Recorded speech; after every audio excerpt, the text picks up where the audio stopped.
Halo Sobat ID, kita berjumpa kembali di channelnya Simba. Apa kabarnya Sobat untuk hari ini? Semoga kabar kalian baik dan menyenangkan. Berikut lanjutan cerita horor Palasik Mayik bagian ke-7. Cerita yang ditulis oleh MVP Mystic berjudul Palasik Mayik ini bisa Sobat horor baca langsung di akun karya karsanya beliau, yang linknya Mbak sudah sertakan di kolom deskripsi video ini. Dan buat yang belum mendengarkan part sebelumnya, juga bisa Sobat ID dengarkan ceritanya, yang link videonya Mbak sertakan juga di deskripsi video ini. Untuk yang baru saja menemukan saluran channelnya Simba, Mbak ucapkan selamat datang dan selamat bergabung. Baik, sekarang kita mulai saja ceritanya. Tetapi pastikan terlebih dahulu pintu dan jendela rumah Sobat ID sudah terkunci. Jika sudah, pasang handset kalian. Kita simak ceritanya.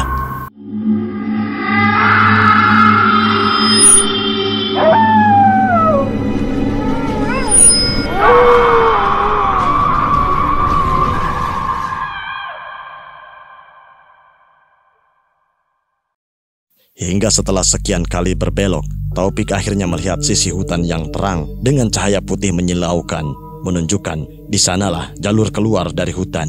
Dengan semangat, Taufik mempercepat kayu sepedanya. Ia ingin segera keluar dari hutan yang membuatnya tidak nyaman ini. Namun dari belakang Suja berteriak, "Jangan, Pik, berhenti!" Taufik segera menarik rem dan menghentikan laju sepedanya dengan bantuan kaki.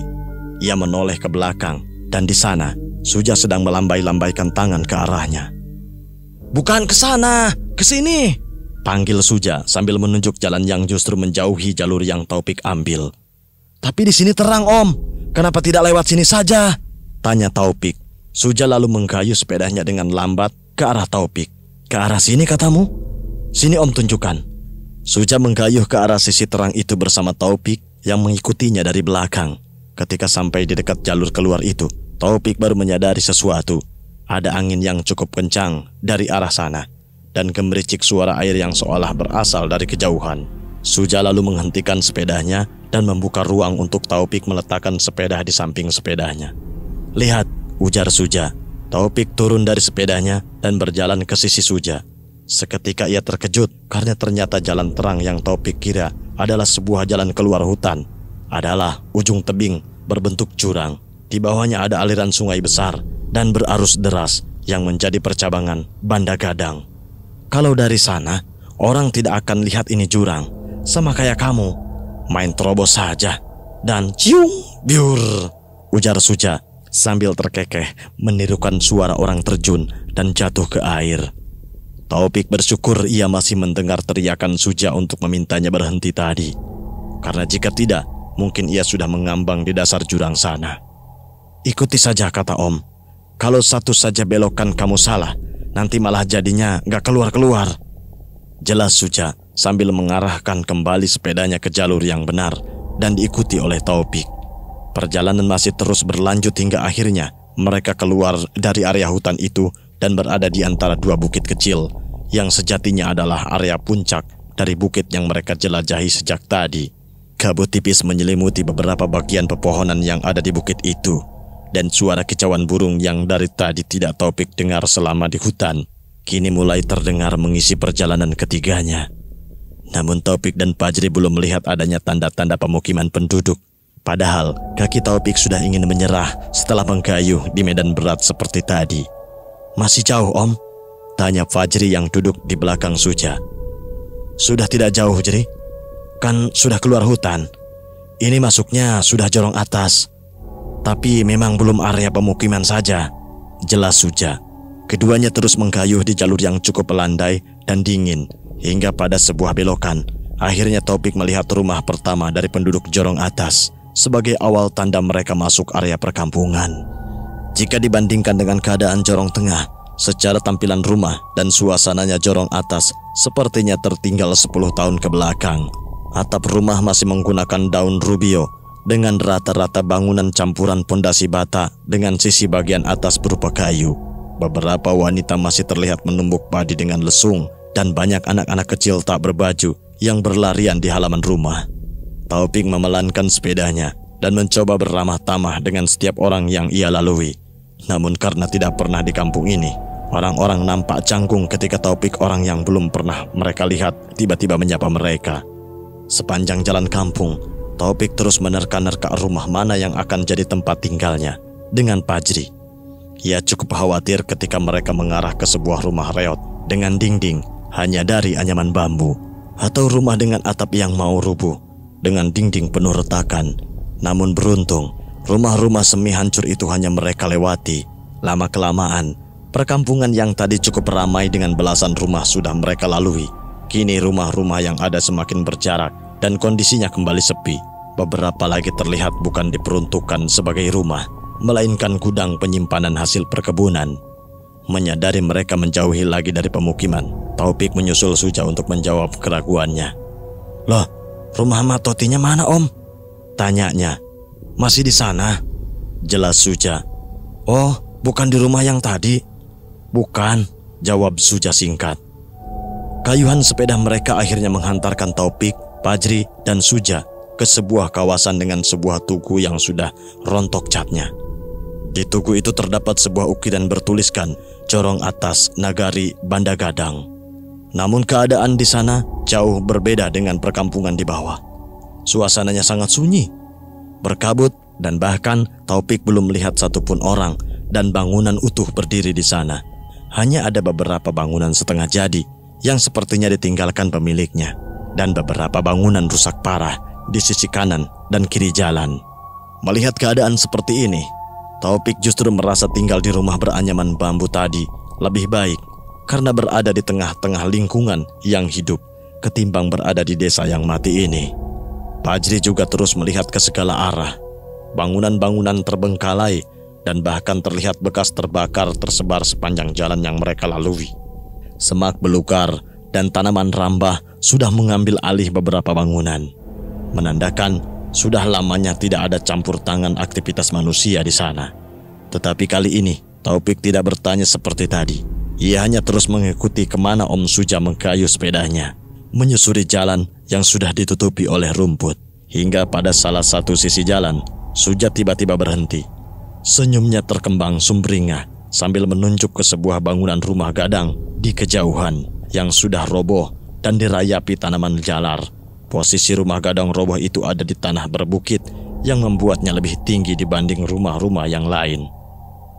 "Dulu, itu tempat main Om sama ayah kalian," kenangnya. "Sayang sekali, rumahnya rusak ya Om," komentar Fajri. "Iya, padahal itu rumah paling besar dan paling seru untuk main dulu," ujar Suja. Ternyata Suja hanya ingin membagikan itu.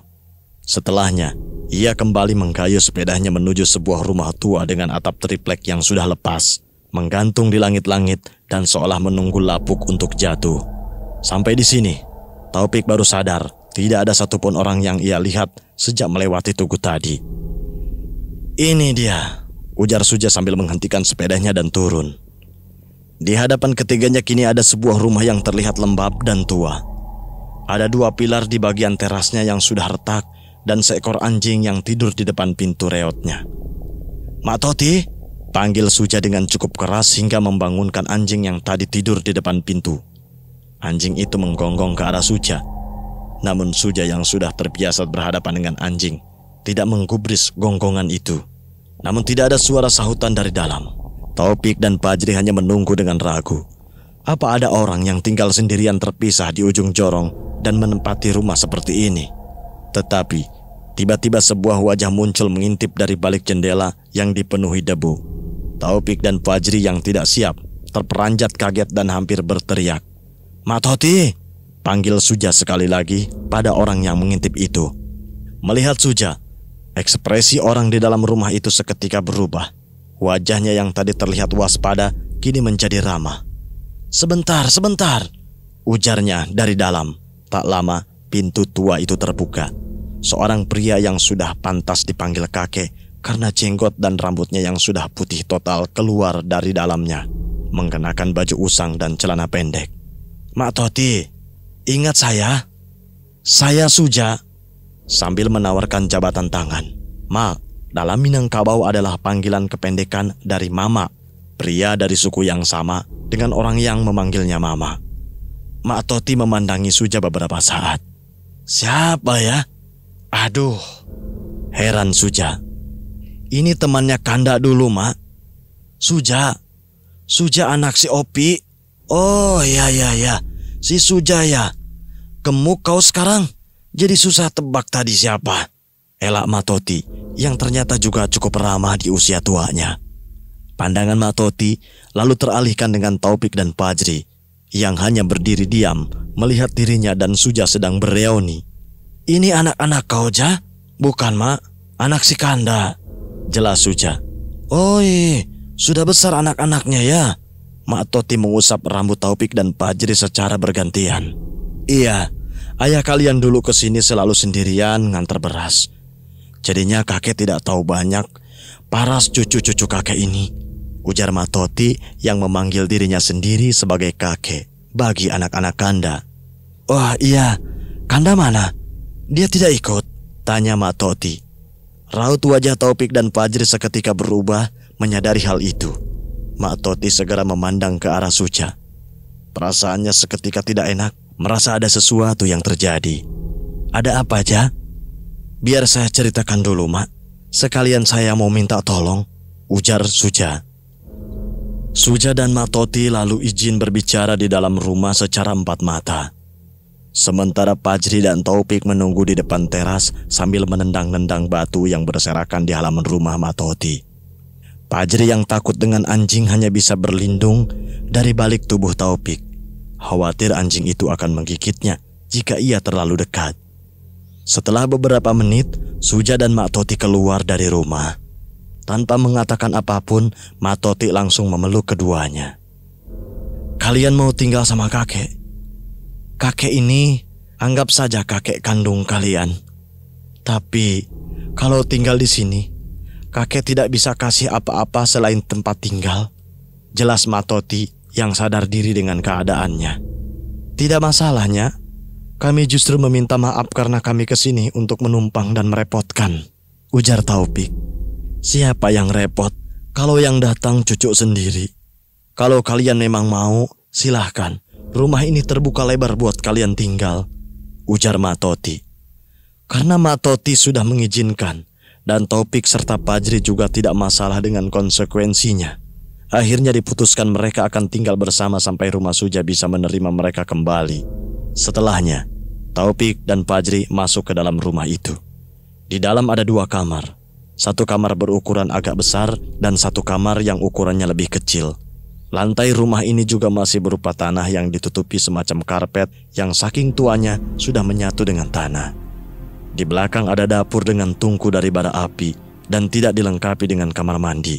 Seadanya, yang penting hujan tidak kepanasan dan panas tidak kehujanan, canda Mak Toti. Suja kemudian menjelaskan juga pilihan Taufik dan Fajri untuk berhenti sekolah serta niat Suja yang akan membantu secara materi setiap beberapa bulan sekali untuk biaya hidup ketiganya. Akhirnya, ketika jam 2 siang, Suja berpamitan pulang kembali ke Jorong Tengah karena khawatir Bustamar dan Weni sudah terlebih dahulu pulang dan mendapati rumah dalam keadaan kosong. Betah-betah ya, nanti Om usahakan mampir seminggu sekali atau selambat-lambatnya sebulan sekali, janji Suja. Iya Om, tidak masalah juga kalau Om sibuk. Apalagi ada Fitri. Salam untuk Nyak Bustamar sama Ante Weni ya Om, ujar Taufik melepas kepergian Suja yang kembali menggayuh sepedanya. Setelah Suja pergi, Taufik berbalik dan melihat setiap sudut rumah Mak Toti. Atau lebih tepatnya ia memanggilnya dengan Nyak Toti. Rumah ini benar-benar tidak terawat. Beberapa kaca jendela retak, dinding berjamur, dan ada beberapa makanan basi di tong sampah. Taufik yang selama ini diajarkan Ros untuk menjaga kebersihan bergidik geli melihat keadaan di dalamnya. Maaf kalau kotor dan berantakan. Selama ini kakek tinggal sendirian, jadi tidak masalah. Tapi kalau sudah ada kalian, nanti kakek akan bereskan dan bersihkan, ujarnya Toti sambil memindahkan beberapa barang yang bertebaran di ruang tengah ke salah satu sudut ruangan. Taufik mengangguk. Ia tidak mungkin basa-basi dengan melarang Nyak Toti untuk bersih-bersih, karena itu justru keharusan. Tapi tentunya ia akan membantu beliau karena ia punya tanggung jawab atas itu. Mau tidur di mana? Bisa di ruang tengah ini, bisa di kamar Inyak, atau mau di kamar yang sempit itu. Tunjuk Inyak ke satu kamar berukuran kecil yang sepertinya lebih cocok disebut gudang dengan dedaunan kering berada di pojokan ruangan itu. Di tengah aja, Nyak, jawab Taufik. Nyak Toti lalu pergi ke kamar berukuran kecil tadi dan mengambil alas tikar pandan yang sudah reot dan banyak anyamannya yang sudah terlepas, lalu menggelarnya di ruang tengah. Ukurannya hanya sekitar 2 kali 1,5 meter. Namun karena kedua anak itu belum memiliki tubuh yang tinggi, itu masih cukup untuk menjadi alas mereka tidur. Untuk sementara pakai ini dulu ya, nanti kakek buatkan yang baru, ujar Nyak Toti. Fajri meraba tikar itu. Permukaan di atasnya berdebu dan sudah bau lapuk. Ia tidak bisa menyembunyikan ketidaknyamanannya di rumah ini. Namun ia akan mengikuti pesan terakhir ibunya untuk ikut dengan abangnya apapun yang terjadi.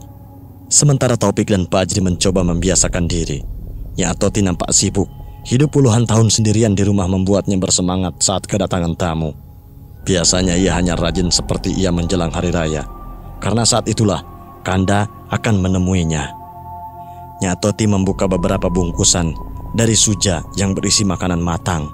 Ada nasi dan beberapa lauk yang cukup untuk makan 1 hari ini, serta beras yang cukup untuk ketiganya makan selama beberapa minggu.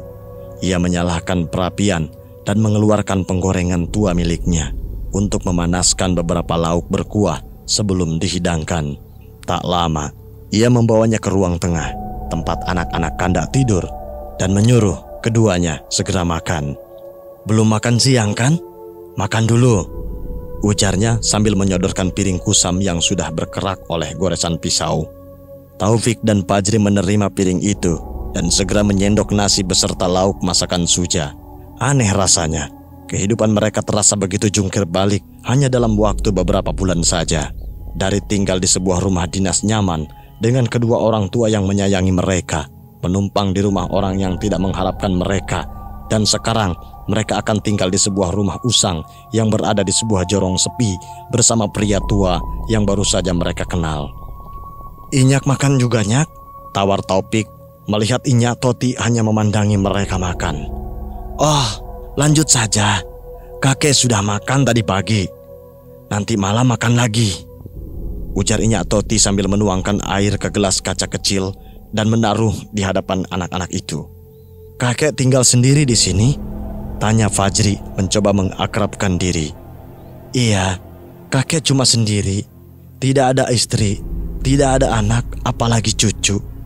Ya, kalian inilah cucu-cucu kakek, jelas Nyak Toti sambil tersenyum. Kakek tidak kesepian. Posisi rumah ini ada di ujung dan kiri kanan juga tidak ada rumah lain, tanya Fajri. Tidak. Kalau kakek lebih suka seperti ini, tenang, dingin, tidur nyenyak, jawabnya. Tapi kemana orang-orang, kek?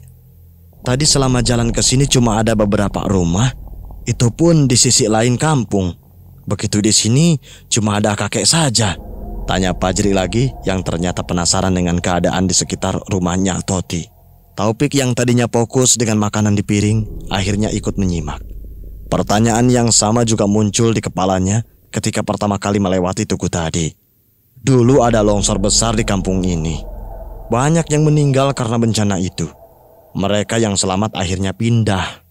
Rumah-rumah yang ada akhirnya ditinggalkan begitu saja sampai rusak dengan sendirinya, ceritanya Toti. Meskipun Nyak Toti sudah menyelesaikan ceritanya sampai sana, namun mata Fajri masih berbinar menunggu kelanjutan dan detail cerita dari Nyak Toti. Akhirnya, obrolan makan siang yang sudah menjelang sore itu dilanjutkan dengan cerita masa lalu dan kehidupannya Toti. Toti adalah adik kandung dari ibu Kanda, atau nenek dari Taufik dan Fajri yang mereka tidak pernah bertemu sejak mereka lahir. Toti menggambarkan kakaknya sebagai wanita yang baik dan ramah, serta kaya raya, karena berhasil melanjutkan usaha ayahnya. Suaminya yang otomatis adalah ayah Kanda adalah orang pengusaha yang cukup terpandang. Pernikahan keduanya bahkan disebut Toti sebagai Baralek Gadang, karena dirayakan oleh hampir seluruh warga Jorong Atas. Berbeda dengan kakaknya, Toti yang merupakan anak bungsu keluarga itu hidup santai dan tidak dituntut terlalu banyak bekerja. Ayah Toti dan kakaknya sudah memberikan apa yang ia inginkan dengan mudah. Ia hanya menjadi pengawas beberapa usaha perkebunan milik ayahnya dan mendapat gaji berapapun yang ia inginkan.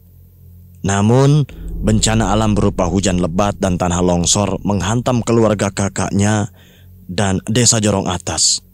Perkebunan yang mereka urus rusak total. Banyak pekerja mereka bahkan menjadi korban. Tidak lama, kakek Kanda meninggal dunia karena usianya yang telah renta. Sejak saat itu keluarganya perlahan-lahan menjadi keluarga biasa-biasa saja. Meski belum dikatakan miskin, puncak terjunnya perekonomian keluarga itu terjadi saat kakaknya mulai sakit-sakitan dan suaminya meninggal lebih dulu secara mendadak. Pekerjaan yang selama ini sukses karena pengambilan keputusannya, kini menjadi carut-marut karena orang kepercayaannya tidak bisa mengemban tugasnya dengan baik. Di saat keluarga itu kian terpuruk, Ibu Kanda juga menyusul suaminya. Saat itu, Kanda masih berusia 5 atau 6 tahun. Di saat masih sebelia itu, Kanda harus menerima kenyataan bahwa keluarganya sudah kehabisan masa kejayaannya tanpa sempat ia rasakan. Namun nyatanya, skill berdagang dan bertahan hidup dari Ibu Kanda menurun pada anaknya. Kanda sedikit demi sedikit mampu membiayai dirinya sendiri tanpa perlu belas kasihan orang lain. Pagi ia akan membawa makanan dari tetangga untuk ia jual di sekolah. Lalu sorenya ia akan membantu para penduduk mengurus sapi peliharaan untuk mendapat upah. Toti sebagai paman satu-satunya Kanda juga tidak bisa berbuat apa-apa. Ia yang selama ini berstatus seolah-olah karyawan kakak dan ayahnya, otomatis juga kehilangan pekerjaan saat bisnis keluarganya itu hancur. Yang bisa ia lakukan adalah menjaga sisa hartanya dengan memakainya sedikit demi sedikit. Ketakutannya saat itu akan kemiskinan membuat ia terpaksa membiarkan Kanda berjuang sendirian. Tetapi roda nasib akhirnya berpihak pada mereka yang mau berusaha. Kanda menjelma jadi seorang yang pintar dan memiliki penghasilan tetap, sedangkan Toti menjadi orang perjaka tua yang gagal dan hidup sendirian hingga masa senjanya. Semua karena ia takut apa yang ia punya akan habis jika mengundang orang lain dalam hidupnya. Kalian harus mencontoh ayah kalian itu. Kakek sampai sekarang malu kalau mengingat saat-saat itu. Kanda susah payah berpikir memutar uang, dan kakek malah bersantai-santai karena mengira sudah cukup uang. Kenangnya, iya, ayah selalu cerita masa-masa kecilnya berjuang dulu ke kami, hampir setiap makan malam. Sebenarnya kami sudah cukup bosan mendengarnya, apalagi kalau ayah banding-bandingkan dengan kondisi anak-anaknya. Tapi kalau yang menceritakannya orang lain, ternyata ayah terdengar keren juga, puji Taufik untuk pertama kalinya pada ayahnya. Fajri dan Inya Toti tersenyum. Terlebih, Fajri abangnya selalu mengeluh tentang cerita itu yang selalu dipakai ayahnya untuk mengomentari cara hidup mereka yang terlalu dimanja Ros. Sampai-sampai Taufik pernah menduga bahwa cerita itu hanya ayahnya karang sendiri karena tidak ada saksi mata lain. Namun dengan cerita dari Inya Toti ini, seolah menginformasi semua cerita itu adalah kisah nyata. Lalu sekarang Inya kerja apa? Tanya Fajri lagi. Kakek ada kebun kecil di belakang. Kakek menanam timun, daun bawang, terong, dan macam-macam untuk konsumsi sendiri. Kalau untuk menghasilkan uang, ya ini kerjaan kakek, ujarnya sambil memegangi tikar pandan yang diduduki Taufik dan Fajri. Kakek jualan ini? Tanya Fajri ragu karena tikar yang ia duduki sepertinya sudah tidak layak untuk dijual. Iya, tapi bukan yang kalian pakai ini yang kakek jual. Ini sisa barang lama yang kakek pakai sendiri. Kalau yang untuk dijual, itu ada di sana. Tunjuknya Toti ke gulungan beberapa tikar pandan di sudut ruangan kamar sempit tadi. Banyak yang Inya jual tiap hari.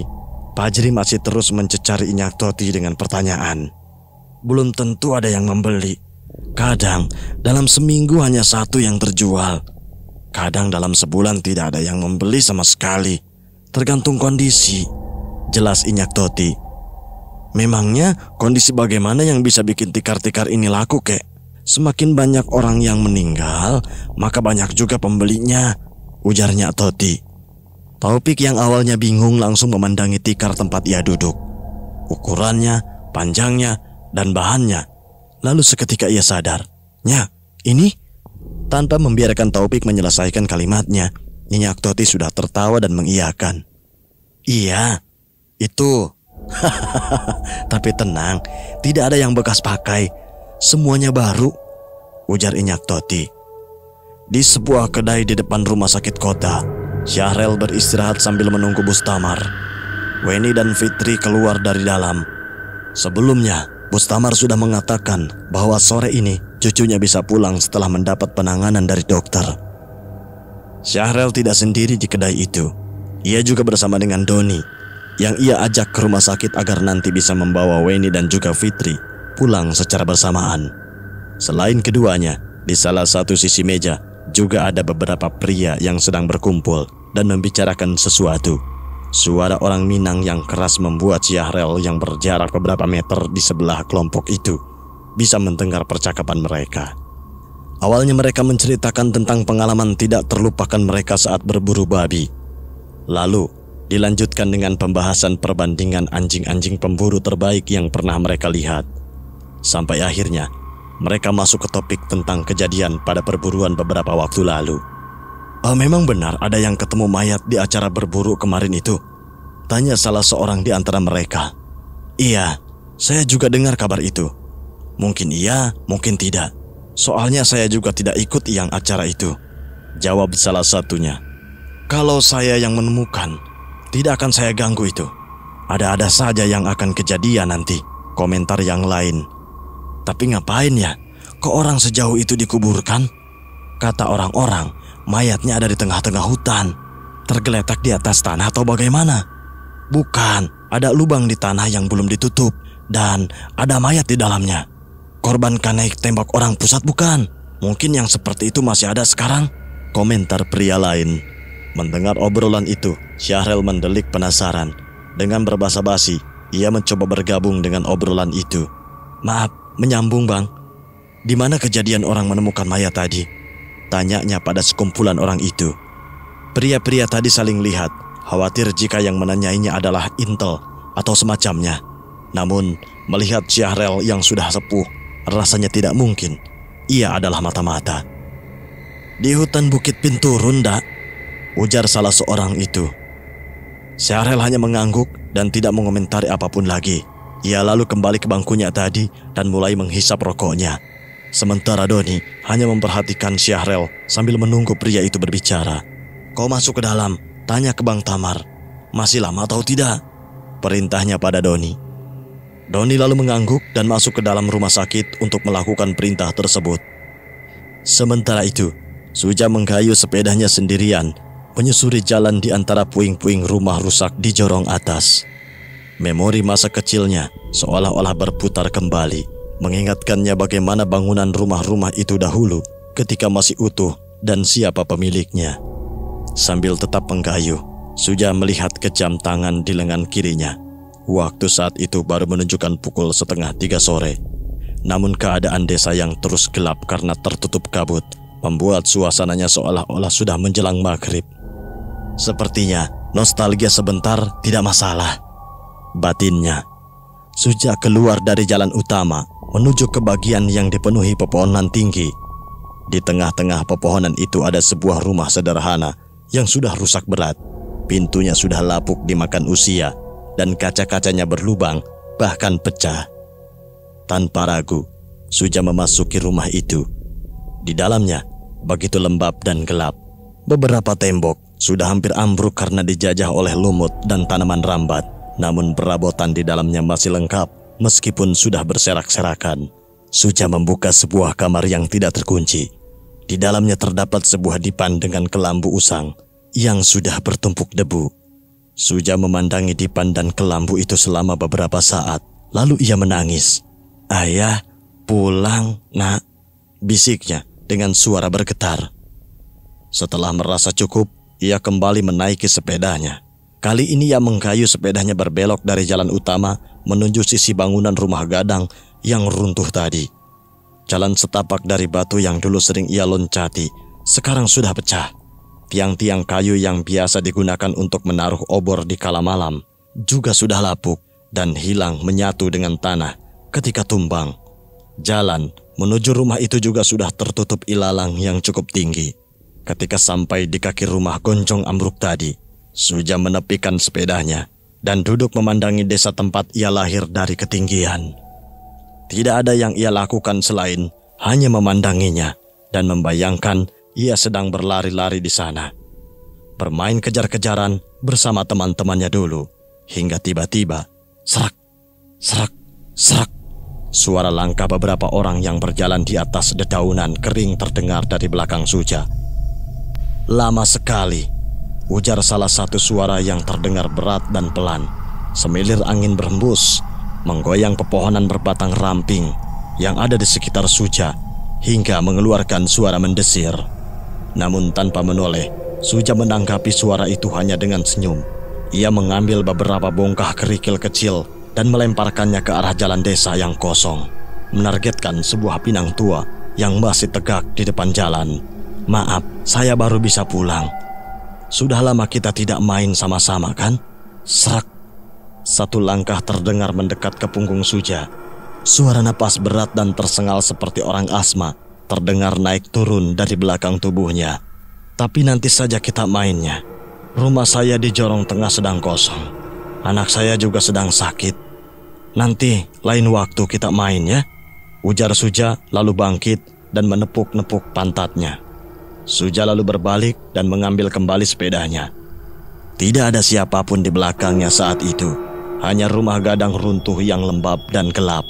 Suja menggayuh sepedanya untuk turun kembali ke jalan desa. Tatapannya lurus ke depan, meskipun ia tahu ada banyak mata yang memperhatikannya dari ketinggian. Sementara itu, dari kejauhan, di halaman rumah gadang yang runtuh tadi, sekelompok orang berwajah pucat dengan pakaian lusuh dan kepala yang bergerak-gerak, berbaris kaku memperhatikan Suja. Mereka terlihat tersenyum lebar dengan barisan gigi yang berjumlah tidak normal, hingga bertumpuk-tumpuk, lalu perlahan-lahan wujud mereka menjadi transparan dan hilang bagaikan asap. Demikian Sobat ID, cerita kita kali ini dengan judul Palasik Mayik. Like video ini jika sobat suka, dislike saja kalau tidak suka, tidak apa-apa. Sampai ketemu lagi di cerita selanjutnya. Terima kasih.